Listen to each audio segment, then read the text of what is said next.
నమస్తే, welcome to Sri paper news. ముందుగా headlines. మండల కృష్ణారావు శత జయంతి వేడుకల్లో పాల్గొన్న ముఖ్యమంత్రి చంద్రబాబు నాయుడు తెలుగు భాష కోసం అహర్నిశలు కృషి చేసిన వ్యక్తి మండలి కృష్ణారావు అని వ్యాఖ్య. కొంకి ఏనుగుల ఆపరేషన్ సక్సెస్. ఏనుగులను పంటల వైపు రాకుండా అడ్డుకొని తిరిగి అడవులోకి గజరాజులు మళ్లించాయన్న ఉప ముఖ్యమంత్రి పవన్ కళ్యాణ్. ఆప్కాప్ సేవలు రాష్ట్ర అభివృద్ధిలో కీలకము కావాలన్న మంత్రి అచ్చెన్నాయుడు. మాజీ మంత్రి మండలి వెంకట కృష్ణారావు డబ్బు కోసం ఏనాడు ఆశపడలేదని ముఖ్యమంత్రి నారా చంద్రబాబు నాయుడు అన్నారు. స్వతంత్ర సమర యోధుల కోటాలో ప్రభుత్వం కేటాయించిన 5 ఎకరాలను కూడా పేదలకు ఇచ్చేశారని గుర్తు చేశారు. తెలుగు భాషాభివృద్ధికి ఎంతో కృషి చేశారని, ఆయన సేవలకు గాను మండలి కృష్ణారావు పేరును అధికార భాషా సంఘానికి పెట్టినట్లుగా చంద్రబాబు నాయుడు ప్రకటించారు. ఒకప్పుడు విలువలతో కూడిన రాజకీయాలు చూస్తానని, కానీ ప్రస్తుతం రాజకీయాలు చూస్తుంటే బాధేస్తుందని ఆంధ్రప్రదేశ్ ముఖ్యమంత్రి నారా చంద్రబాబు నాయుడు అన్నారు. విజయవాడలో మాజీ మంత్రి మండలి వెంకట కృష్ణారావు శత జయంతి ఉత్సవాలను ఆయన ప్రారంభించారు. ఈ సందర్భంగా లైట్ హౌస్ హిందీ స్టాంప్ పుస్తకాన్ని సీఎం చంద్రబాబు నాయుడు ఆవిష్కరించారు. అనంతరం సీఎం చంద్రబాబు నాయుడు మాట్లాడుతూ దివిసీమ గాంధీగా మండల వెంకట కృష్ణారావు ప్రజల గుండెలో ఉండిపోయారన్నారు. మండల వెంకట కృష్ణారావుతో కలిసి తాను ఎమ్మెల్యేగా పనిచేస్తానని ఈ సందర్భంగా సీఎం చంద్రబాబు నాయుడు గుర్తు చేసుకున్నారు. గాంధీజీ ఆశయాలను తోచా తప్పకుండా ఆచరించిన వ్యక్తి మండల కృష్ణారావు అని ఆయన పేర్కొన్నారు. ఎందరో మహానుభావులకు నిలయం కృష్ణా జిల్లా అని చెప్పారు. సమాజానికి ఎక్కడ ఇబ్బంది వచ్చినా తనకు వచ్చిన ఇబ్బందిగా భావించి పనిచేసిన వ్యక్తి మండలి వెంకట కృష్ణారావు అని తెలిపారు. విద్యాశాఖ మంత్రిగా పనిచేసే సమయంలో అనేక సంస్కరణలకు మండలి కృష్ణారావు ఆద్యుడని పేర్కొన్నారు. తెలుగు భాష సంస్కృతికి పనిచేసిన వ్యక్తి ఆయన అని చెప్పారు. ప్రపంచ తెలుగు మహాసభలను తెలుగు వారికి పరిచయం చేసిన వ్యక్తి కూడా మండలి కృష్ణారావేనని పేర్కొన్నారు. మండల కృష్ణారావు లక్షణాలు కుమారుడు మండల బుద్ధప్రసాద్కు వచ్చాయని ప్రశంసించారు. దేశంలో కుటుంబ వ్యవస్థ ఉన్న ఏకైక దేశం భారత్ అని అన్నారు. దివిసీమ గాంధీగా పేరున్నటువంటి మండలి వెంకట కృష్ణారావు గారి యొక్క శత జయంతి ఉత్సవాల్లో మనమందరం భాగస్వాములు కావడం మన అదృష్టం అని చెప్పి కూడా నేను మీ అందరికీ విజ్ఞప్తి చేస్తున్నా. పవిత్రత, సేవాభావం ఇలాంటివన్నీ కూడా కాపాడుకోవాలంటే దివ్యసీమలో ఆయన పడిన తపన, ఆయన చేసిన సేవ ఒక్క భారతదేశం కాదు, ప్రపంచం మొత్తం చర్చించుకునే పరిస్థితి వచ్చింది. అలాంటి ఉన్నతమైన వ్యక్తి, ఒక మంచి ఆశయాల కోసం పనిచేసిన వ్యక్తి యొక్క శత జయంతి అన్నప్పుడు నేను ఒకటే అన్నాను, తప్పకుండా వస్తానని బుద్ధప్రసాద్ గారికి చెప్పాను. ఈరోజు ఇక్కడికి వచ్చినప్పుడు, ఎందుకంటే ఈరోజు మనం విలువలు చూస్తున్నాం. ఒకసారి నాకే ఆశ్చర్యం వేస్తుంది. ఒకప్పుడు పెద్ద పెద్ద నాయకులు చూసాం, విలువలతో కూడిన రాజకీయాలు చూసాం, సేవాభావంతో పనిచేసిన నాయకత్వాన్ని చూసాం. ఈరోజు మనం చూస్తూ ఉంటే పూర్తిగా విలువలు పడిపోయి ప్రతి ఒక్కరికి ఏదో ఒక విధంగా అడ్డదారులు డబ్బులు సంపాదిస్తే చాలన్న ఆలోచన కూడా వచ్చేసాయి. అలాంటి సమయంలో మనందరం ఒకసారి చూస్తే మండలి వెంకట కృష్ణారావు గారు గాంధీజీ ఆశయాల్ని తూచా తప్పకుండా పాటించి నిజమైన గాంధీజీగా, ఆయనకు వారసులుగా ఈ రాష్ట్రంలో, ఈ దేశంలో సేవలు అందించిన వ్యక్తి. అలాంటి వ్యక్తికి మనం అందరం కూడా నివాళులర్పించడం మన బాధ్యతను కూడా మీ అందరికీ తెలియజేస్తున్నా. ఈ గడ్డ కృష్ణా జిల్లా సాహితీ, సాంస్కృతిక, రాజకీయ, సినీ రంగాలకు వేదిక. ఈ కృష్ణా తీరం ఎంతో మహానుభావులని అందించిన గడ్డ ఇది. భోగరాజు పట్టాభి సీతారామయ్య గారు, గొట్టిపాటి బ్రహ్మయ్య గారు, చండ్ర రాజేశ్వరరావు గారు, కేఎల్ రావు గారు, మండలి వెంకట కృష్ణారావు గారు ఇటీవల ఈ రాష్ట్రంలోనే కాదు ప్రపంచానికే తెలుగు జాతిని గుర్తు తెచ్చినటువంటి, గౌరవాన్ని తీసుకొచ్చినటువంటి ఎన్టీ రామారావు గారు కూడా పుట్టిన గడ్డ ఈ కృష్ణా జిల్లా. చరిత్ర ఉన్నంత వరకు చిరస్థాయిగా ఈ ప్రాంతవాసుల గుండెల్లో నిలిచే వ్యక్తి, గుర్తుండే వ్యక్తి మండలి కృష్ణారావు గారు అని చెప్పి మీకు తెలియజేస్తున్నా. దేశ చరిత్రలో నాకు తెలిసినంత వరకు దివ్యసీమ ఉప్పెన అతి పెద్ద ఒక క్రైసిస్. అలాంటి సమయంలో రాత్రింబగళ్ళు ఒక ఎమ్మెల్యేగా ఆయన చూపించిన చొరవ, ఆయన చేసిన సేవలు జీవితంలో ఎప్పుడూ ఎవ్వరూ మరిచిపోలేరు. ఆ విధంగా ఆయన సేవ చేయగలిగాడు. ఒక పిలిపిచ్చాడు ప్రపంచానికి. ఈయన నడుం కట్టడమే కాకుండా, ప్రభుత్వం ఇచ్చే సహాయం తీసుకోవడమే కాకుండా, సేవాభావంతో ముందు వచ్చే అందరికీ పిలిపించారు. పిలిపించి ముందుకెళ్ళి నడిచి ఆ రోజు మీరు చూస్తే వేలాది శవాలతో ఉన్న ప్రాంతాన్ని శవ దహన కార్యక్రమాలు కూడా నిర్వహించి కడానా ప్రాంతాన్ని కాపాడిన వ్యక్తి మండలి వెంకట కృష్ణారావు గారు అని చెప్పి నేను మీకు తెలియజేస్తున్నా. తెలుగు భాషా సంస్కృతికి పనిచేసిన వ్యక్తి ఘంటాపదంగా చెప్పగలుగుతాను, మండలి వెంకట కృష్ణారావు గారు.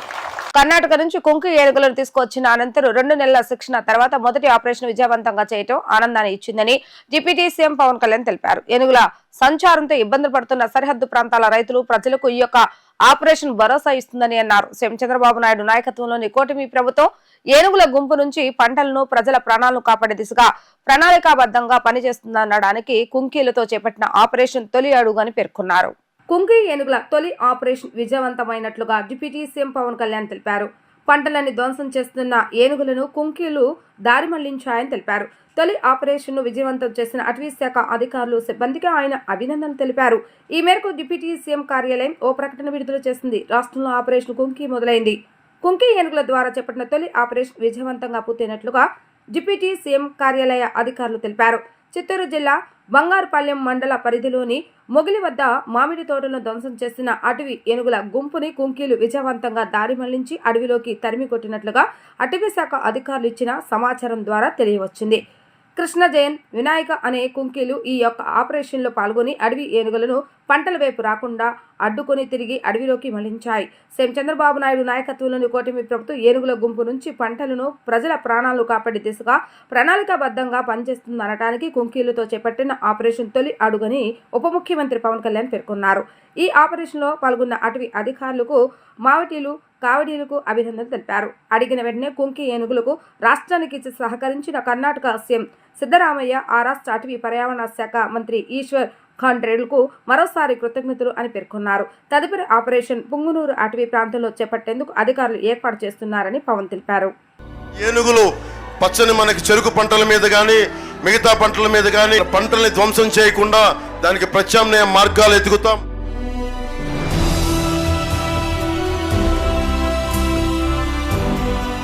Decided to go for a memorandum of understanding between the forest departments of our 2 great states. Today we move forward with the formal signing of the MOU to provide additional kunkees and training support to establish a new elephant camp.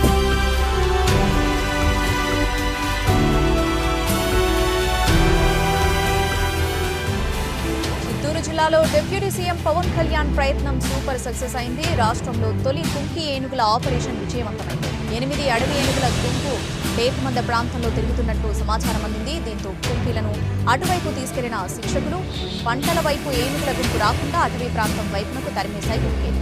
రానున్న రోజుల్లోనూ కుంకీలు విజయవంతంగా పనిచేయాలని సరిహద్దు గ్రామాల ప్రజలు కోరుకుంటున్నారు. సహకార వ్యవస్థను మరింత శక్తివంతం చేసి ప్రతి రైతు కుటుంబాన్ని ఆర్థికంగా నిలదొక్కునేలా చేయటమే కూటమి ప్రభుత్వ లక్ష్యమని మంత్రి అచ్చెన్నాయుడు స్పష్టం చేశారు. ఆప్కోబ్ 62వ స్థాపన వేడుకలలో పాల్గొన్న మంత్రి వ్యవసాయ అభివృద్ధికి ఆప్కోబ్ ముఖ్య భూమిక పోషిస్తుందని చెప్పారు. గ్రామీణ ఆర్థిక వ్యవస్థకు నాడిలాగా సేవలు అందిస్తుందని అన్నారు. ఆప్కోబ్ రాష్ట్రంలోని సహకార రంగాన్ని బలోపేతం చేస్తూ గ్రామీణ ఆర్థిక వ్యవస్థకు నాడి వంటి సేవలు అందిస్తుందని రాష్ట్ర వ్యవసాయ సహకార మార్కెటింగ్ శాఖ మంత్రి కింజరపు అచ్చెన్నాయుడు అన్నారు. విజయవాడలో గవర్నర్పేటలోని ఎంబీ విజ్ఞాన కేంద్రంలో ఆంధ్రప్రదేశ్ రాష్ట్ర సహకార బ్యాంక్ 62వ స్థాపన దినోత్సవ వేడుకలు ఘనంగా నిర్వహించారు. ఈ కార్యక్రమానికి మంత్రి అచ్చెన్నాయుడు ముఖ్య అతిథిగా హాజరయ్యారు. ఈ సందర్భంగా మంత్రి మాట్లాడుతూ బ్యాంక్ ద్వారా ప్రయోజనం పొందుతున్న రైతులకు, మహిళలకు, సమాఖ్యలకు, యువతకు, సహకార సంఘాల సభ్యులకు, అధికారులకు, సిబ్బందికి శుభాకాంక్షలు తెలియజేశారు. రైతులకు విత్తనాలు, ఎరువులు, పెట్టుబడుల కోసం సకాలంలో రుణాలు అందిస్తూ వ్యవసాయ అభివృద్ధికి కుడిభుజంగా ఆప్కోబ్ నిలుస్తుందని తెలిపారు. సహకార వ్యవస్థను మరింత శక్తివంతం చేసి ప్రతి రైతు కుటుంబాన్ని ఆర్థికంగా నిలదొక్కునేలా చేయటమే కూటమి ప్రభుత్వ లక్ష్యమని అన్నారు. ఈ బ్యాంకు వ్యవస్థ పట్ల ప్రభుత్వం సంపూర్ణ నిబద్ధతతో ఉందని, సాంకేతికత ప్రగతితో సహకార బ్యాంకుల సేవలను మరింత ప్రజలతో మమేకం చేసే దిశగా చర్యలు తీసుకుంటామని వెల్లడించారు. డిసిసిబి, పిఎస్సిఎస్, ఆప్కాబులు వంటి సంస్థలు కమర్షియల్ బ్యాంకులు రాని గ్రామీణ ప్రాంతాలలో ఎన్నో సంవత్సరాలుగా సేవలు అందిస్తున్నాయని కొనియాడారు. గ్రామాల్లో పేదవారికి ఆర్థిక తోడ్పాటు ఇవ్వటం వారి అభివృద్ధికి ఆప్కప్ వ్యవస్థ ఎంతో దోహదం చేస్తుందన్నారు. ఈ విషయాన్ని మనమందరం గుర్తు తెచ్చుకోవాలని అన్నారు. ఒకప్పుడు కేంద్రంలో ఈ వ్యవస్థకు విడిగా మంత్రిత్వ శాఖ ఉండేది కాదని 2014లో మోడీ ప్రధానమంత్రి అయిన తర్వాత ఈ శాఖ యొక్క విలువలను తెలుసుకుని ఒక ప్రత్యేకమైనటువంటి మంత్రిత్వ శాఖను ఏర్పాటు చేశారని తెలిపారు. ఈరోజు ఆప్కార్ కానీ, డిసిసిబిలు కానీ, పిఎస్సిఎస్లు కానీ, ఈరోజు మనకి కమర్షియల్ బ్యాంక్స్ అయితే వచ్చాయి. కమర్షియల్ బ్యాంక్స్ రానటువంటి రోజుల్లో ఒకప్పుడు కేంద్రంలో ఈ వ్యవస్థకి సపరేట్గా మంత్రిత్వ శాఖ ఉండేది కాదు. 2014లో మోడీ గారు ప్రధానమంత్రి అయిన తర్వాత అమిత్ షా గారు ఈ శాఖ యొక్క ఇంపార్టెన్స్ని తెలుసుకొని ఈ శాఖ మీద మనం ఎంత దృష్టి పెడితే అంత మంచి దేశానికి జరుగుతుందని చెప్పి ఆలోచన చేసి కేంద్రంలో ఒక ప్రత్యేకమైనటువంటి మంత్రిత్వ శాఖను కూడా ఏర్పాటు చేసి అందులో సీనియర్ అయినటువంటి అమిత్ షా గారికి ఇచ్చారంటే ఈ శాఖకి ఎంత ప్రాధాన్యత ఉందో మనందరం కూడా ఒకసారి తెలుసుకోవాలని చెప్పి ఈ సందర్భంగా తెలియజేస్తున్నా. ఈరోజు ఒక అడుగు ముందుకేసి ఈరోజు రైతుకు కావాల్సినటువంటి ఎరువులు, విత్తనాలు, పురుగు మందులు, ఇంకొక స్టెప్ ముందుకేసి ఈరోజు మెడికల్ షాపులు పెడుతున్నాం. అదేవిధంగా కొన్ని దగ్గరలో అయితే పెట్రోల్ పంపులు కూడా పెట్టి వ్యవస్థ బలోపేతానికి చాలా ఎక్కువగా కృషి చేస్తున్న విషయం మనందరం కూడా గుర్తుపెట్టుకోవాలి. ఈరోజు ఆంధ్రప్రదేశ్ ఎక్కడైనా సరే టెక్నాలజీ ఇంట్రడ్యూస్ అయిందంటే అది మొట్టమొదటిసారి మన విజనరీ ముఖ్యమంత్రి శ్రీ నారా చంద్రబాబు నాయుడు గారి ఆధ్వర్యంలో మన రాష్ట్రంలోనే మనం అమలు చేస్తున్న విషయం మీ అందరికి కూడా తెలుసు. కేంద్ర ప్రభుత్వం ఆధ్వర్యంలో ఏవైతే పిఎస్సిఎస్లు కానీ, డిసిసిబిలు కానీ, ఆప్కాప్ కానీ ఈ 3 వ్యవస్థలు కంప్యూటరైజ్ చేయాలని ఒక నిర్ణయం తీసుకున్నారు. దానికి టెక్నాలజీలో కొద్ది అనుభవం ఉన్నటువంటి మన అహ్మద్ బాబు గారు దానికి ఒక అడుగు ముందుకేసి పట్టు వదలని విక్రమార్కుల ఎంత ప్రజలు వచ్చిందంటే నా మీద తీవ్రమైనటువంటి ఒత్తిడి తీసుకొచ్చారు. నాకు తెలిసి నేను వినకపోతే చాలామంది ప్రజలతో కూడా నా మీద ఒత్తిడి తీసుకొచ్చినా సరే ఇది మంచి విధానం.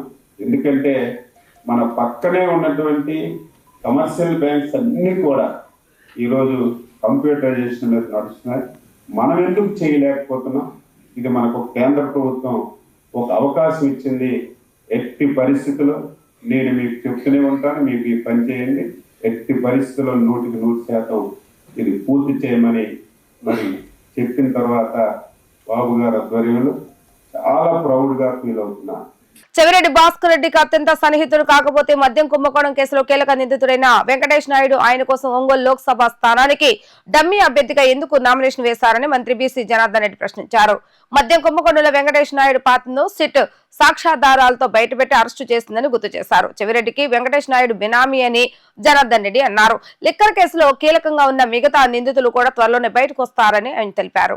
రాష్ట్రంలో రానున్న 2 ఏళ్లలో 1,00,000 కోట్లతో జాతీయ రహదారుల నిర్మాణ పనులను పూర్తి చేయడం జరుగుతుందని రాష్ట్ర రహదారుల, భవనాల మౌలిక వసతులు మరియు పెట్టుబడుల శాఖ మంత్రి బీసీ జనార్దన్ రెడ్డి తెలిపారు. రాష్ట్ర సచివాలయం ప్రసార విభాగంలో మంత్రి పాత్రికేయులతో మాట్లాడుతూ ఈ నెల 2వ తేదీన కేంద్ర మంత్రి నితిన్ గడ్కరీతో జరిగిన సమావేశంలో ఆంధ్రప్రదేశ్ కు ప్రస్తుతం జరుగుతున్న పనులకు అదనంగా మరో 1,00,000 కోట్ల విలువైన జాతీయ రహదారుల ప్రాజెక్టుకు ఈ ఏడాది అనుమతులు ఇవ్వనున్నట్లుగా తెలుపుతున్నారు. ఇప్పటికే రాష్ట్రంలో 70,000 కోట్ల పనులు జరుగుతున్నాయని, వాటికి సంబంధించిన భూసేకరణ, అటవీ క్లియరెన్స్ లో 80% మేర టాస్క్ ఫోర్స్ కమిటీ ఇప్పటికే మంజూరు చేయడం జరిగిందన్నారు. అదేవిధంగా నాబార్డ్ నిధుల కింద 400 కోట్లతో 114 నియోజకవర్గాల్లో 1,250 కిలోమీటర్ల రహదారుల నిర్మాణ పనులకు సంబంధించి టెండర్ల ప్రక్రియ పూర్తి చేసి పనులను కూడా ప్రారంభించడం జరిగిందన్నారు. గత ప్రభుత్వ నిర్లక్ష్యంతో నిలిచిన 87 ఎన్డీబీ రహదారుల పనులను 1,680 కోట్లతో మళ్లీ ప్రారంభించడం జరిగిందన్నారు. వీటిలో ఇప్పటి వరకు 637.76 కోట్ల విలువైన పనులను పూర్తి చేయడం జరిగిందని మంత్రి తెలిపారు. వచ్చే ఏడాది డిసెంబర్కు అన్ని ఎన్డీపీ ప్రాజెక్టులు పూర్తి చేయడమే లక్ష్యంగా పెట్టుకున్నామని జరిగిందని ఆ దిశగా ముందుకు వెళ్తున్నామని అన్నారు.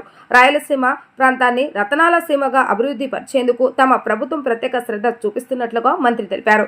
చెవిరెడ్డి భాస్కర్ రెడ్డికి అత్యంత సన్నిహితుడు కాకపోతే మద్యం కుంభకోణం కేసులో కీలక నిందితుడైన వెంకటేష్ నాయుడు ఆయన కోసం ఒంగోలు లోక్సభ స్థానానికి డమ్మీ అభ్యర్థిగా ఎందుకు నామినేషన్ వేస్తారని మంత్రి బీసీ జనార్దన్ రెడ్డి ప్రశ్నించారు. మద్యం కుంభకోణంలో వెంకటేష్ నాయుడు పాత్రను సిట్ సాక్ష్యాధారాలతో బయటపెట్టి అరెస్టు చేసిందని గుర్తు చేశారు. చెవిరెడ్డికి వెంకటేష్ నాయుడు బినామీ అని జనార్దన్ రెడ్డి అన్నారు. లిక్కర్ కేసులో కీలకంగా ఉన్న మిగతా నిందితులను కూడా త్వరలోనే బయటకొస్తారని ఆయన తెలిపారు. చెప్పి వాళ్ళు ఈరోజు ఆరోపణతోనే వెంకటేష్ నాయుడు కావచ్చు వీళ్ళందరినీ కూడా చేయడం జరిగింది. ఇక్కడ ఒక్కటి నేను చెప్పదలుచుకున్నాను, వైఎస్ఆర్ పార్టీ నాయకులకు మొదటి నుంచి కూడా వివేకానంద రెడ్డి హత్యను చేసి నారా చరిత్ర అని చెప్పి బట్టగాల్చి మా మొహాన వాడేశారు. ఏ ఆరోపణలు వచ్చినా ఒక పత్రికను అడ్డం పెట్టుకోవచ్చు, లేకుంటే వాళ్ళ ఆరోపణలు కావచ్చు. ఈరోజు ప్రతిదీ ఏదో ఫోటోలో ఉందనో ఇంకోటో చెప్తున్నారు. అది మేము కూడా ఫోటోలు ఉన్నాయని చెప్పి అక్కడ వాళ్ళు సీజ్ చేయడం జరిగింది. ఈరోజు ఇదొక్కటే కాదు, గత ప్రభుత్వంలో ఏదైతే జగన్మోహన్ రెడ్డి గారు చేశారో ప్రతిదీ జగన్మోహన్ రెడ్డి గారు గత ప్రభుత్వంలో కానీ ఆయన ముఖ్యమంత్రికి కానీ అసలు తొందర సంధిని చిన్న పినతండ్రిని హత్య చేయించింది ఎవరు ఏంటి అనేది కూడా అది కోర్టు కేసులో ఉంది కాబట్టి దాని గురించి నేను మాట్లాడదలుచుకోలేదు. వారే హత్య చేసుకొని వాళ్ళ ఇంట్లో పడితే అది నారాసుని హత్య అని చెప్పి చంద్రబాబు నాయుడు ముఖ్యమంత్రికి నాడు ఉంటే వారి మీద చేయడం ఉంది. ఇవన్నీ కూడా ఈరోజు మీ సాక్షిపోటలు కానీ వాళ్ళ మీద కూడా ఇంతకుముందు ఈయన చెవిరెడ్డి భాస్కర్ రెడ్డి గారికి బినామీ ఎక్కడో నంద్యాల నా ప్రాంతం అని చెప్పారు. నేనైతే ఎప్పుడు చూడలేదు అది.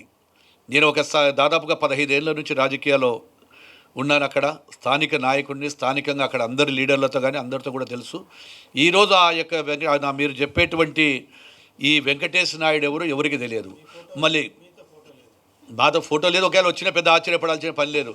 ఎందుకంటే ఎవరో మేము వచ్చి జనవరి 1కి వస్తారు, ఇంకోటి ఇస్తారు, లేకుంటే అన్నా మీరు ముఖ్యమంత్రి లేకుంటే మంత్రి అయినారన్నా అని ప్రతి నాయకుడు దిగే అలవాటు ఉన్నాయి. అది ప్రతి ఒక్కరితో అలవాట్లు ఉన్నాయి. నేనేమంటానంటే ఇక్కడ వెంకటేష్ నాయుడు అనే తను ఇతనికి చెవిరెడ్డి భాస్కర్ రెడ్డికి బినామీ కాకుంటే ఆడబోయి నామినేషన్ వేయాల్సిన అవసరం ఏమొచ్చింది? అక్కడ ఆధారాలు ఉన్నాయి కదా, నోట్ల కట్టలు ఎక్కడి నుంచి ఎక్కడికి పోయినాయి, ఎవరు ఇచ్చినారు, ఎవరి బినామీగా అకౌంట్లలోకి పోయినాయి, ఎందుకు ఉలిక్కి పడుతున్నారు? ఈరోజు కోర్టులు మా చేతులు ఉండవు కదా, ఎందుకు వాళ్ళకి బెయిల్ రాకుండా ఉంది? ఎందుకు ఈరోజు ఈ లీడర్లందరినీ కూడా ఎవరైతే ఈ కేసులో ఉన్నారో మద్యం కేసులో ఉలిక్కి పడుతున్నారు? కాకాని గోవర్ధన్ రెడ్డి ఆ రోజు ఎంతో స్వచ్ఛమైన మాటలు చెప్పారు, ఆ రోజు ఎంతోమంది మాటలు చెప్పారు. ఈరోజు ఎందుకు కాకాని గోవర్ధన్ రెడ్డిని ఇన్ని రోజులు లోపల పెడితే మేము చెప్తే లోపల పెడతారా? వ్యవస్థ అది. వ్యవస్థలో ఎవరు ఏమైనా కానీ కూడా ఈరోజు మా మీద కావచ్చు వారి మీద కావచ్చు ఆరోపణలు ఎన్నో వస్తూ ఉన్నాయి. ఆరోపణలలో చేయమని ఛాలెంజ్ చేస్తూ ఉన్నాము. చెవిరెడ్డి భాస్కర్ రెడ్డిని ఊరికనే తీసుకుపోలేదు. ఆధారాలు దొరికాయి, లింకులు దొరికాయి, ఎక్కడి నుంచి ఎక్కడ కట్టలు మోసారు, ఎవరి ద్వారా వచ్చినాయి, దానికి వెంకటేష్ నాయుడికి ఏం సంబంధం ఉంది, వెంకటేష్ నాయుడు దగ్గర దిగిన ఫోటోలు డబ్బులు ఎక్కడికి పోయినాయి, టెక్నాలజీ వచ్చింది కదా. కాబట్టి వైఎస్ఆర్ పార్టీ నాయకులకు మాట్లాడే అర్హత లేదు. ఈరోజు ఏది ఏమినా వెంకటేష్ నాయుడుది చేసినటువన్నీ కూడా సాక్ష్యాధారాలతో దేకీలు. సిట్ కావచ్చు, యంత్రాంగం కావచ్చు, ఏదైతే వ్యవస్థ చేస్తూ ఉందో అవన్నీ కూడా జరుగుతూ ఉన్నాయి. ఇంకా కొద్ది రోజులు ఉండండి, ఆగండి, తెలుస్తుంది నాయకులు ఎవరెవరు ఉన్నారు, ఎవరెవరు ఇంకా ముందుకు వస్తారు. ముందుంది ముసళ్ళ పండగ. పీపీపీ మోడల్లో ఇప్పటికే మేము 36 కోట్ల రూపాయలు ఖర్చు పెట్టేసి 1600 కిలోమీటర్లకు విధి విధానాలు, ఫీజబిలిటీ ఎంత ఉంది, వైబిలిటీ ఫండ్ ఎంత ఇవ్వాలి, ల్యాండ్ అక్విజేషన్ ఎంత చేయాలని చెప్పి రీసెంట్గా మేము తయారు చేసినాము. టెంటేటివ్గా ఒక 15 రోజులు 20 రోజుల లోపల, నెల రోజుల లోపలనే దాన్ని కూడా ముఖ్యమంత్రి గారికి నివేదికలు ఇస్తాము. ఏదైతే ఫీజబిలిటీ ఉన్నటువంటి రస్తాలో అంటే వేబిలిటీ ఫండ్ మేము ఇవ్వకుండానే కేవలం ఆ మార్గంలో జరిగేటువంటి రహదారులలో రద్దీ ప్రాంతంలో ఉన్నాయో ఆ ఫీజబిలిటీ ఉన్న రోడ్లను ముందుగా తీసుకుంటాము. తర్వాత మిగతా దానిల మీద కూడా ల్యాండ్ అక్విజేషన్కి ఎంత కాస్ట్ అవుతుంది అనేది కూడా తీసుకుంటా ఉన్నాం. త్వరలోనే పీపీపీ మోడల్లో కూడా కొన్ని రోడ్లు ఇవ్వడం జరుగుతుంది. 1162 కిలోమీటర్లు ఇప్పటికి మేము ఐడెంటిఫై చేశాము. ఈ నెల 15 నుంచి రాష్ట్రంలోని మహిళలందరికీ ఉచిత బస్సు సౌకర్యాన్ని కల్పిస్తున్నట్లుగా రవాణా శాఖ మంత్రి మండిపల్లి రాంప్రసాద్ రెడ్డి తెలిపారు. అంతరాష్ట్ర పరిధిలో ఎక్కడి నుంచి ఎక్కడికైనా మహిళలు 0 టికెట్ తో ఉచితంగా ప్రయాణించవచ్చని చెప్పారు. మొత్తం బస్సులలో 74% బస్సులున్న Palle Velugu, ultra Palle Velugu, city ordinary, express, metro express category బస్సులలో ఉచిత ప్రయాణం కల్పిస్తామని వెల్లడించారు. వైసీపీ అధినేత జగన్ రాష్ట్రానికి సరిగా మారాడని విమర్శించారు. ప్రతి మహిళ రాష్ట్ర వ్యాప్తంగా ఆర్టీసీ బస్సులో ప్రయాణం చేయవచ్చని, అదే సమయంలో ఆటో డ్రైవర్లకు ఇబ్బంది లేకుండా చూసుకుంటున్నామంటున్న మంత్రి రాంప్రసాద్ రెడ్డితో మా ప్రతినిధి లిఖిత ఫేస్ టు ఫేస్. సూపర్ 6 పథకంలో ఏదైతే మహిళలకు ఉచిత బస్సు పథకం కూడా త్వరలో ప్రారంభించనున్నారు. ఆగస్టు 15 కూడా ముఖ్యమంత్రి చంద్రబాబు లాంఛనంగా ప్రారంభించనున్నారు. ఈ నేపథ్యంలో అసలు విధి విధానాలు ఏ విధంగా ఉన్నాయో మనతో మాట్లాడటానికి మంత్రి రాంప్రసాద్ రెడ్డి ఉన్నారు. ఆయన అడిగి తెలుసుకుందాం. సార్ చెప్పండి, ఈ ఉచిత బస్సు యొక్క విధి విధానాలు ఏ విధంగా ఉండబోతున్నాయి, అసలు మహిళలకు ఏ బస్సుల్లో ఈ విధి విధానాలు అనేది మీరు రూపొందించారు? ముఖ్యంగా ఇంకా ఫ్రీ బస్ సౌకర్యం కల్పించడం అనేది ఒక లాంఛనం. ఆగస్టు 15వ తారీఖున దాన్ని కల్పిస్తున్నాం. అలాగే ముఖ్యంగా ఏదైతే ఈ కార్యక్రమం పేద మహిళల కోసం ఇది పెట్టడం జరుగుతూ ఉందో ఆ కేటగిరీకి సంబంధించిన బస్సుల్లో అంటే ఒక 4-5 సెగ్మెంట్లలో ఈ ఫ్రీ ట్రావెల్ ఇస్తున్నాం. దానిలలో పల్లె వెలుగు, అల్ట్రా పల్లె వెలుగు, అలాగే మన సిటీ ఆర్డినరీ, అలాగే మెట్రో ఎక్స్ప్రెస్ బస్సుల్లో కూడా ఈ అవకాశాన్ని కల్పించేదానికి ఏపీఎస్ఆర్టీసీ చర్యలు తీసుకుంది. సార్, ఇటు అపోహలు వస్తున్నాయి, ఇటు జిల్లాల వారీగానే ఉంటాయి, కానీ ఈ బస్సు విధానం అసలు ఎలా ఉండబోతుంది? అంటే రాష్ట్ర వారీగా లేదా జిల్లా వారీగా? లేదండి, పూర్తిగా రాష్ట్ర వ్యాప్తంగా ఈ సర్వీస్ అందించేదానికి సంసిద్ధంగా ఉంది. సార్, అదేవిధంగా మీరు ఇన్ని సంక్షేమ పథకాలు చేస్తున్నారు, కానీ వైసీపీ అధినేత జగన్ మాత్రం సూపర్ 6 లేదు, సూపర్ 7 లేదు. అదేవిధంగా ఇటు ముఖ్యమంత్రి చంద్రబాబు అటు సింగపూర్ వెళ్ళినప్పుడు అక్కడ ప్రతినిధులకు కూడా మెయిల్ పంపించిన పరిస్థితి ఎలా చూస్తారు? చెప్పాను కదండి, ఈ రాష్ట్రానికి ఒక శనిగా పట్టుకున్నాడు జగన్మోహన్ రెడ్డి. గతంలో ముఖ్యమంత్రిగా ఉన్నప్పుడు ఈ రాష్ట్రంలో పెట్టుబడులు వచ్చేదానికి భయపడేవాళ్ళు.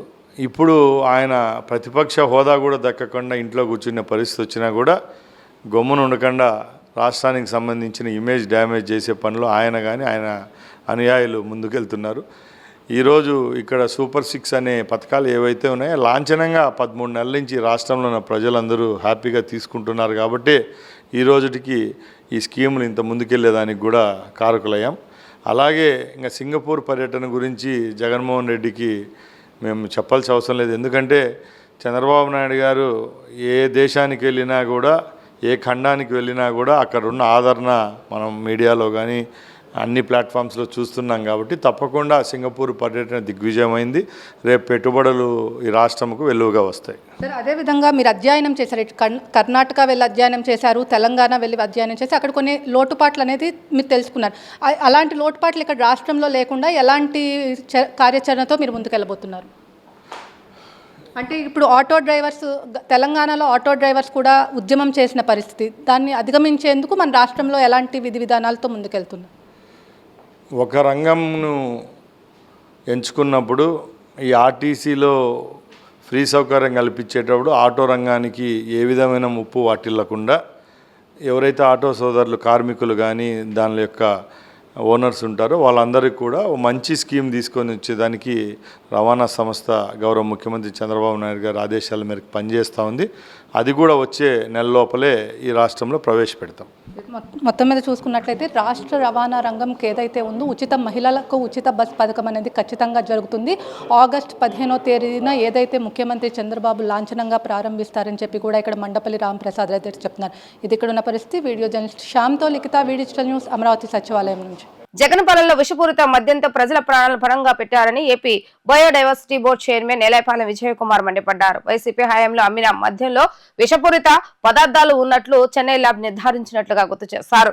మంగళగిరిలోని టీడీపీ కేంద్ర కార్యాలయంలో నేలైపాలెం మీడియాతో మాట్లాడారు. మద్యాన్ని ఆదాయ మార్గంగా మార్చి వైసీపీ నేతలు వేల కోట్లు దోచుకున్నారని దుయ్యబట్టారు. ప్రజల ఆరోగ్యాన్ని కాపాడటమే కూటమి ప్రభుత్వ లక్ష్యమని ఆయన స్పష్టం చేశారు. కూటమి ప్రభుత్వం నూతన మద్యం పాలసీతో నాణ్యమైన మద్యం అందుబాటులోకి తెచ్చిందన్న విజయకుమార్, దీనివల్ల పొరుగు రాష్ట్రాల్లో మద్యం అమ్మకాలు తగ్గాయని వెల్లడించారు. కానీ 2019, 14, 24లో ఏమైందంటే దీన్ని కేవలం గవర్నమెంట్ ఆదాయం కోసమే కాదు, వ్యక్తిగతంగా జగన్మోహన్ గారు అనుకో వాళ్ళ పార్టీలో ఉన్న వివిధ వ్యక్తులు వాళ్ళు దీని ఒక మామూలు ఆదాయ వనరు కాదు, దీంట్లో కోట్లు సంపాదించడం, కోట్లు కాదు 100 కోట్లు 1000 కోట్లు సంపాదించడం ఎలా అని ఒక PhD చేయొచ్చు. సరే, అది మనం రోజు చూస్తున్నాం ఏ విధంగా సంపాదిస్తున్నారు, అది కోర్టులో ఉంది. ఇప్పుడు మనం దాని గురించి మాట్లాడితే కూడా ఇట్ విల్ బికమ్ సబ్జెక్టివ్స్. సో కోర్టులో ఉంది, కోర్టు దాన్ని తెలుస్తుంది. కోర్టు నిజంగా సుప్రీంకోర్టు కావచ్చు, హైకోర్టు కావచ్చు, చాలా నిర్దిష్టంగా చాలా దాన్ని ఏమంటారు పకడ్బందీగా ఈ కేసుని చూస్తున్నారు కాబట్టి మనకు ఎలాంటి సందేహం అక్కర్లేదు. ఖచ్చితంగా ఈ ఆరోగ్యం అనేది ఇంతో ఆటలాడుకున్న వాళ్ళు దానికి తగిన పనిష్మెంట్ అనుభవించిన ఖాయం. ఆ విషయం పక్కన పెడితే మనం సంవత్సరంగా టీడీపీ గవర్నమెంట్ ఇచ్చింది కదా, మీరేం చేశారు అన్న ప్రశ్నకు ఆన్సర్ చెప్పాల్సిన బాధ్యత మా మీద ఉంది. ఎందుకంటే 5 సంవత్సరాల పాటు కొన్ని వేల మంది చనిపోయిన దాన్ని ఏమంటారు నేపథ్యంలో, కొన్ని వేల మంది ఆరోగ్యాన్ని చెడగొట్టుకున్న నేపథ్యంలో ప్రఖ్యాత ల్యాబ్స్, ప్రఖ్యాత దాని పరిశోధనా సంస్థలు వీళ్ళు తెచ్చిన మందు బాటిల్లో, మందు ఏమంటారు వాళ్ళ యొక్క బ్రాండ్లో ఏమేమి హానికరమైన మందులు ఉన్నాయి అని చెప్పిన నేపథ్యంలో మేము వచ్చిన తర్వాత కొత్త పాలసీ ఏంటి, అసలు వాళ్ళు ఏం చేశారు ఆరోగ్యపరంగా, దాన్ని హానికరం, మనం ఏ విధంగా దాన్ని మార్చడానికి ప్రయత్నించాము, ఏ విధంగా హానికరం కాని మందు ఏ విధంగా ఇప్పుడు లభ్యమవుతుంది, ఆరోగ్యాలు కనీసం కొంతన్నా కుదుటపడ్డాయి అని చెప్పుకోగల స్టేజ్కి వచ్చాము మనం అని. తెలంగాణ పత్రికల్లో పలు కథనాలు వచ్చాయి. ఏమని, ఏపీలో ప్రీమియం లిక్కర్ బాండ్స్ అందుబాటులో లేక అధిక ధరలకు మద్యం కొనలేక తెలంగాణ సరిహద్దు జిల్లాల్లో మద్యం కొనేవాళ్ళు ఇప్పుడు ఏపీ ప్రభుత్వం నూతన పాలసీతో, ఇది కూడా నేను చెప్పింది కాదు, తెలంగాణ పత్రికల్లో వచ్చింది, గూగుల్ చేస్తే ఎవరికైనా కనిపిస్తుంది. సో ఏపీ ప్రభుత్వం నూతన పాలసీతో అక్కడే తక్కువ రేటుతో తక్కువ మద్యం దొరుకుతోంది. ఇక్కడ మేము మద్యాన్ని ప్రోత్సహించాలి అన్న విషయం కానే కాదు, కాకపోతే ఉన్న విషయాన్ని ప్రజలకు తెలియజేయాలన్న ఉద్దేశంతో చెప్పడమే. మన అటుపక్క ఉన్న కర్ణాటక, ఇటుపక్క ఉన్న తెలంగాణ, ఈ 2 ఇంక్లూడింగ్ తమిళనాడు, ఈ 3 స్టేట్లో లిక్కర్ సేల్స్ తగ్గాయి. నిజానికి మన స్టేట్లో లిక్కర్ సేల్స్ కూడా ఈ సంవత్సరం పెరిగాయి, ఆ మాట కూడా మనం ఒప్పుకోవాలి. గత సంవత్సరం 3 నెలలతో పోలిస్తే ఈ సంవత్సరం 3 నెలల్లో 10% ఆదాయం, 10% లిక్కర్ సేల్స్ పెరిగింది. వాళ్ళ దగ్గర తగ్గాయి. వాళ్ళ దగ్గర ఎందుకు తగ్గాయంటే వాళ్ళు చెప్పే కారణాలు అంటే ఆంధ్ర యొక్క పాలసీ చాలా బాగుంది. సరే, ఇప్పుడు ఆంధ్ర పాలసీ ఇంత బాగున్నప్పుడు మరి ఇంతకుముందు ఇప్పుడు నేను చెప్పాను ఏమని, లాస్ట్ ఇయర్ కంటే ఇయర్ 10% లిక్కర్ సేల్స్ తగ్గింది, దాన్ని పెరిగింది. మరి లాస్ట్ టైం ఎందుకు తక్కువ వచ్చింది? లాస్ట్ టైం ఎందుకు అసలు ఇక్కడి నుంచి పక్క రాష్ట్రాలకు పోయి కొనేవాళ్ళు ఎందుకు కొన్నారు? ఆరోగ్యాలు ఎందుకు చెడిపోయినాయి? ఎందుకు అంటే మద్యపానం నిషేధాన్ని, బాగా వినండి, మద్యపాన నిషేధాన్ని అమలు చేస్తానని అధికారంలోకి వచ్చిన జగన్మోహన్ రెడ్డి కరెక్ట్గా గాంధీ జయంతి నాడే, ఆయనకి ఎంత మంచి డేట్ దొరికిందో కూడా, గాంధీ జయంతి నాడే అక్టోబర్ 2వ తేదీనే ఆయన కొత్త మద్యం పాలసీతో రాష్ట్రంలోని డిస్టిలరీస్ అన్నీ మావే, ఆదాన్ డిస్టిలరీస్ అని ఇంకో పెట్టి ఈ డిస్టిలరీకి ఏ పార్టీ వాళ్ళైనా సరే, టీడీపీ, కాంగ్రెస్, వైసీపీ, ఇంకోరు ఏ పార్టీకి సంబంధించిన వాళ్ళు చాలామంది వాళ్ళే ఉన్నారు, ఏ పార్టీకి సంబంధించిన వాళ్ళే, వాళ్ళందరి దగ్గర డిస్టిలరీస్ని వీళ్ళు సొంతానికి తీసుకునేశారు, అంటే లీజ్ తీసుకునేశారు. ఆర్ఎస్యు 10వ రాష్ట్ర మహాసభలను జయప్రదం చేయాలని సాప్ చైర్మన్ రవినాయుడు పిలుపునిచ్చారు. 10వ మహాసభలకు వేదికగా అమరావతి ఎంచుకోవడం అభినందనీయమని అన్నారు. సొంత జేబులు నింపుకునేందుకే జగన్ ప్రభుత్వం గత 5 ఏళ్లు పనిచేస్తే ఏడాది కాలంలో విద్యా వ్యవస్థలో కూటమి ప్రభుత్వం అనేక సంస్కరణలు తీసుకొచ్చిందని అన్నారు. ఆర్ఎస్యు 10వ రాష్ట్ర మహాసభల లోగో ఆవిష్కరణ కార్యక్రమం శాప్ కార్యాలయంలో జరిగింది. ఈ సందర్భంగా శాప్ చైర్మన్ రవినాయుడు మాట్లాడుతూ కడప జిల్లా వాసి రవిశంకర్ విద్యా సంస్థలపై యువజన నాయకుడుగా అనేక సంవత్సరాలుగా పోరాటం చేస్తున్నారని అన్నారు. వెనకబడిన యువత కోసం పోరాటం చేసి జైలుకు వెళ్లిన సందర్భాలు కూడా ఉన్నాయని అన్నారు. 10వ మహాసభలకు వేదికగా అమరావతి ఎంచుకోవడం అభినందనమని అన్నారు. సొంత జేబులు నింపుకునేందుకే జగన్ ప్రభుత్వం గత 5 ఏళ్లు పనిచేస్తుందన్నారు. ఏడాది కాలంలో విద్యా వ్యవస్థలో కూటమి ప్రభుత్వం అనేక సంస్కరణలు తీసుకొచ్చిందని అన్నారు. విద్యా సంస్థల సమస్యల కోసం విద్యార్థులకు ప్రభుత్వానికి మధ్య వారధిగా ఆర్ఎస్యు నాయకులు నిలవాలని ఈ సందర్భంగా వారు పేర్కొన్నారు. జగన్మోహన్ రెడ్డి ఫీజు రియంబర్స్మెంట్ తన తండ్రి తీసుకువచ్చాడని ఎన్నికల ప్రచారంలో ఓదరగొట్టారన్నారు. యువత ఆ మాటను నమ్మి అధికారం ఇస్తే అధికారంలోకి రాగానే ఫీజు రియంబర్స్మెంట్ తొలగించాడన్నారు. ఆయన పిచ్చి ఎలా ముదిరింది అంటే స్కూల్స్ కి కూడా పార్టీ రంగులు వేసిన పరిస్థితి మనం చూస్తామని అన్నారు. ఇంత దారుణంగా విద్యా వ్యవస్థను కూడా వాడుకొని జేబులు దండుకున్నారని అన్నారు. ఏపీపీఎస్సీ కరెక్షన్ చేసిన విధానం కూడా మనం చూస్తామని, ఇంత కీలకమైన ఏపీపీఎస్సీ కూడా భ్రష్టు పట్టించారని అన్నారు. విద్యార్థుల జీవితాలతో ఆడుకున్నాడని, ప్రభుత్వం మారగానే జగన్ యువత పోరు ఫీజు రియంబర్స్మెంట్ అంటూ కొత్త నాయకులు మొదలుపెట్టారన్నారు. ఫీజు రియంబర్స్మెంట్ రద్దు చేసిన వ్యక్తి ఎవరు, సమాధానం చెప్పాలని నిలదీశారు. ఆర్ఎస్యు అంటే అంతకుముందు నా మిత్రుడు రవిశంకర్ రెడ్డి గారు కడప జిల్లా వాసి, నిరంతరం విద్యార్థి సమస్యల మీద, యువజన సమస్యల మీద పోరాటం చేసి గత 20 సంవత్సరాలుగా విద్యార్థి యువజన నాయకుడిగా రాయలసీమ ప్రాంతంలో, ముఖ్యంగా కడప జిల్లాలో ఆయన వెనుకబడిన ప్రాంతాల మీద, వెనుకబడిన యువత మీద, విద్యార్థుల కోసం అనేక సందర్భాల్లో పోరాటం చేసి జైలుకి వెళ్ళిన సందర్భాలు ఉన్నాయి, కేసులు పెట్టించుకున్న సందర్భాలు ఉన్నాయి. అలాంటివి ఆయన ఈరోజు ఈ కార్యక్రమానికి 10వ మహాసభలకి అమరావతి ప్రాంతాన్ని వేదికగా ఇది చేయాలి. దానికి సంబంధించి రాష్ట్ర ప్రభుత్వం గతంలో విద్యా వ్యవస్థలో ఏ విధంగా సొంత జోబులు నింపుకునేదానికి విద్యా వ్యవస్థను వాడుకునింది. ఈ ఒక్క సంవత్సరంలోనే విద్యా వ్యవస్థలో వచ్చిన మార్పులు, సంస్కరణలు, దానికి సంబంధించి అవగాహనతో కూడుకొని ఇంకా ఏం చేస్తే బాగుంటుందని సూచనలు ఇస్తూ భవిష్యత్తులో విద్యా వ్యవస్థలో ఏమేమి మార్పులు తీసుకొని రావాలని, దానికి సంబంధించి మహాసభలు ఇక్కడ నిర్వహించాలని వాళ్ళు సంకల్పించడం, దానికి పూర్తి సహకారం కూడా మేము అందిస్తాం. అది కూడా చెప్పడం జరిగింది. దాంతోపాటు ఈరోజు దీనికి సంబంధించిన RSU లోగో కూడా మేము ఆవిష్కరించడం జరిగింది. ఈ సంఘం మరింత బలోపేతం కావాలని, విద్యార్థుల పక్షాన, యువత పక్షాన వాళ్ళు నిలబడాలని. ఎందుకంటే నేను కూడా ఒక విద్యార్థి నాయకుడిగా నా రాజకీయ ప్రస్థానం మొదలైంది. నిరంతరం విద్యార్థుల సమస్యల పరిష్కారంలో ప్రభుత్వానికి విద్యార్థుల మధ్య వారధిగా ఉండాలని కూడా వాళ్ళకి ఈ సందర్భంగా పిలుపునిస్తున్నాం. జగన్మోహన్ రెడ్డి గారు వాళ్ళ తండ్రి రీఎంబర్స్మెంట్కు ఆద్యుడని అనేక సందర్భాల్లో ప్రతిపక్షంలో ఉన్నప్పుడు చెప్పాడు. నేను రాజశేఖర్ రెడ్డి వారసుడని చెప్పుకొని వచ్చాడు. జనం కూడా నిజంగా రాజశేఖర్ రెడ్డి బిడ్డ కదా అని చెప్పి నమ్మారు.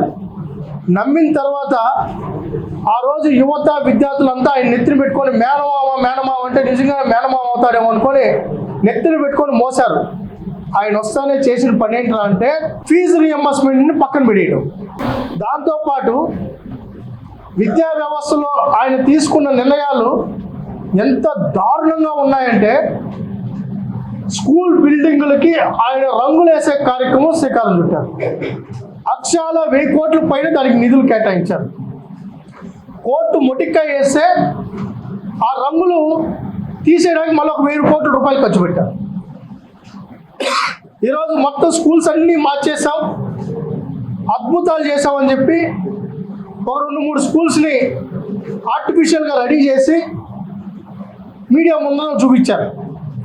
లాస్ట్కి ఈరోజు చూస్తే ఎంత దారుణంగా ఉన్నాయంటే స్కూల్ని ఆ పెంచులు ఊడిపోయిన దాన్ని అంటించేసి పెయింట్ వేసేసి బిల్లులు చేసుకునేసారు.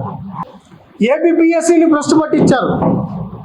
లాస్ట్కి ఏబిపిఎస్సిలో ఎవరి దగ్గర కరెక్షన్ చేయించారంటే డ్రైవర్ భార్య దగ్గర, వాళ్ళ ఇంట్లో పనిచేసే పనాం దగ్గర ఏబిపిఎస్సి గ్రూప్ 1, గ్రూప్ 2ని కరెక్షన్ చేసిన విధానం మనం వెలుగులో చూసాం.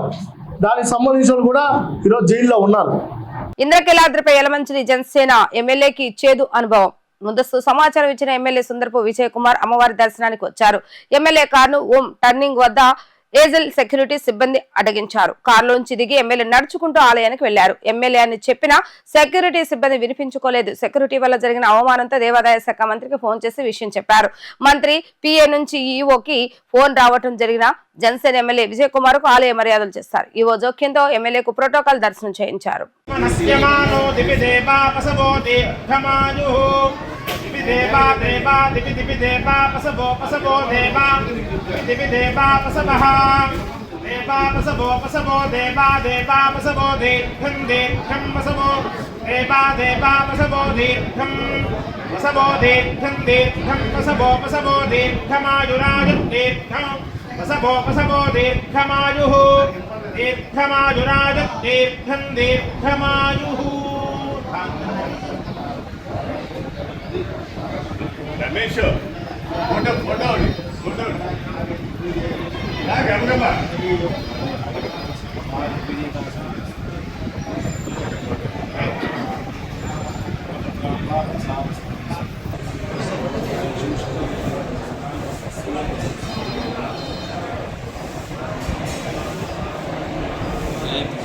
వార్తలు ముగించే ముందు హెడ్లైన్స్ మరొకసారి.